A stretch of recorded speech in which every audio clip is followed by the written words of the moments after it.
नमस्कार फ्रेंड्स, आज आम मोस्ट सिलेक्टेड क्वेश्चन गुड़ी को आलोचना करवा। चलते आरंभ करवा।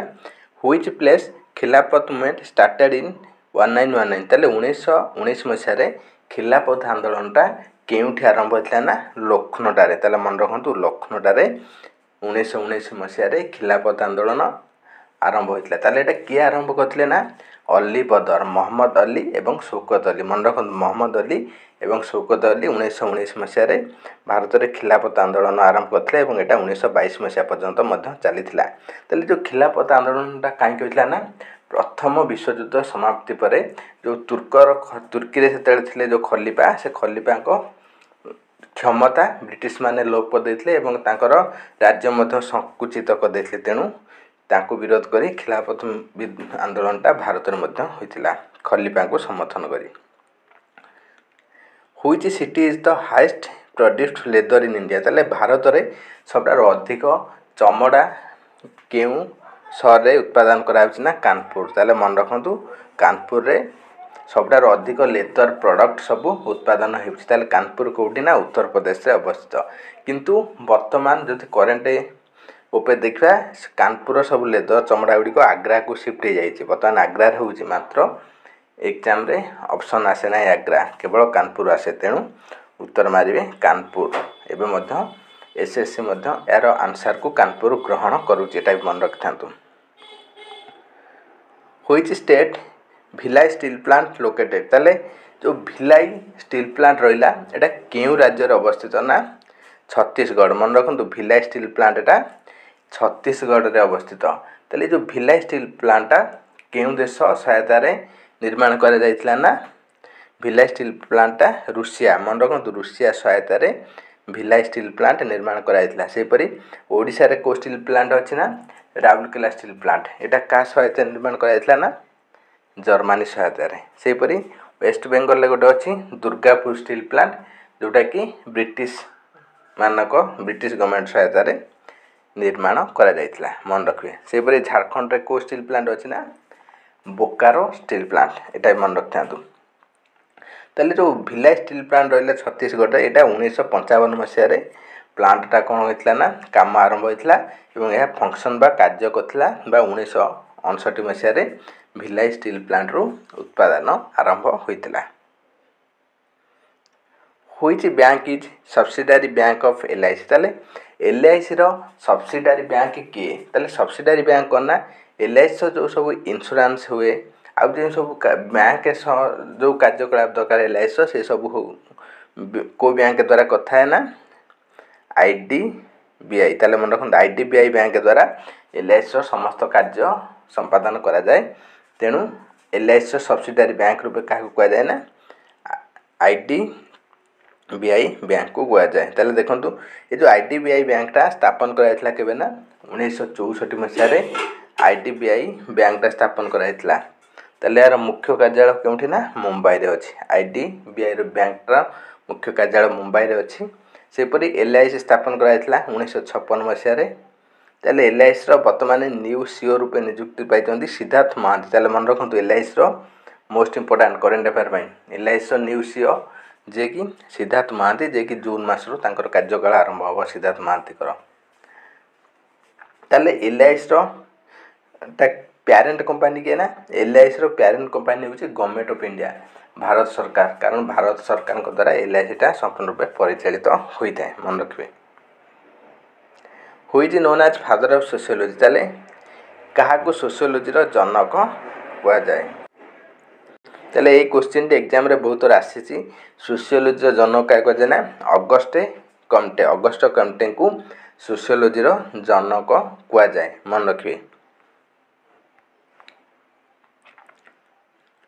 Botany word derived from which word. ताले जो बॉटनी शब्दटा केउ शब्द रु आसीची। बॉटनी शब्द कहले आपण माने बुझी पारथुबे जो साइंस।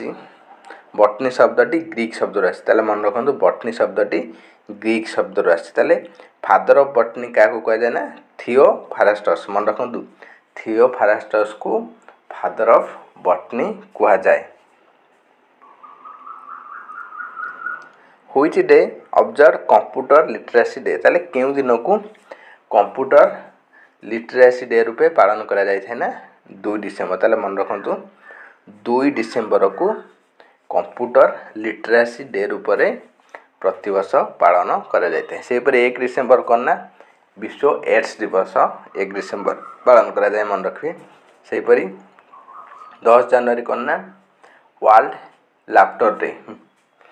सेपरि 25 डिसेम्बर एटा मोस्ट इम्पोर्टेंट 25 डिसेम्बर हेउची अटल बिहारी वाजपेयी को जयंती मन रखिए।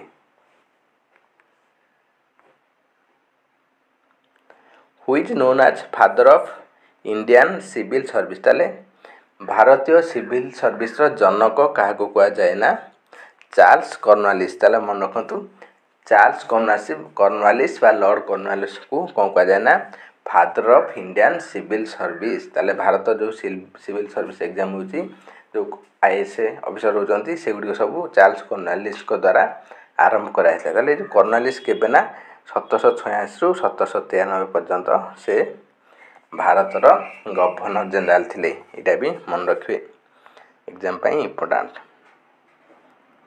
सेहीपरि लॉर्ड डेलहाउसी जानते से भारत में बहुत काम करते जेपरिक टेलीग्राफ सेवा रेलवे ये सब डेलहाउसी समय में भारत में आरंभ होता।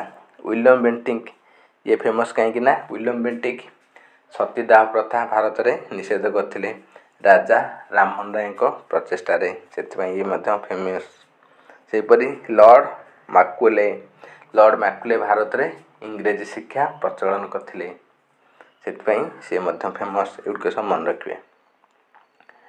Which article of Indian constitution tells about state civil service. ताले केउ धारा रे स्टेट सिविल सर्विस बा राज्य रे जो रहिला लोकसेवा आयोग बा जो ओपीएससी कहते ओडिशा रे Odisha state public service commission सेपरि केन्द्र अच्छी यूपीएससी से जो से विषय रे ओपीएससी हो बा यूपीएससी हो यह विषय क्यों धारार वर्णना कराइना सिविल सर्विस विषय रे 315 धारा। ताले मन रखु 315 धारु 323 धारा भितर वर्णना करा जायछि सबु पाइबे यूपीएससी विषय किंतु केवल जदि पचारे सिविल सर्विस विषय क्यों धारा वर्णना कराइना 315 से स्टेट हो कि सेंट्रल हो।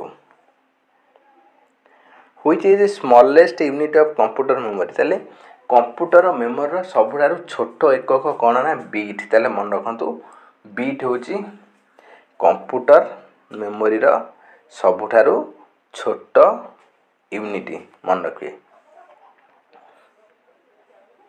ताले 8टा बीट जदि मिसी जीव ना गोटाए बाइट हो ताले मन रखु 8टा बीट मिसी गले कौन जीव ना गोटाए बाइट हो।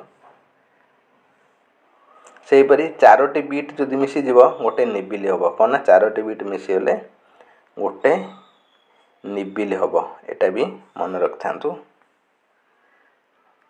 How many pairs of chromosome in humans. ताले मनीष शरीर रे केते जोड़ा क्रोमोसोम अछि ना 23 जोड़ा। ताले मन रखु 23 जोड़ा होची क्रोमोसोम मनीष शरीर रे आपण माने पाइबे। सेहीपरि मनीष शरीर रे शक्ति केंद्र क्या कह जाए ना माइटोकॉन्ड्रिया को शक्ति केंद्र कह जाए एटा भी मन रखिए।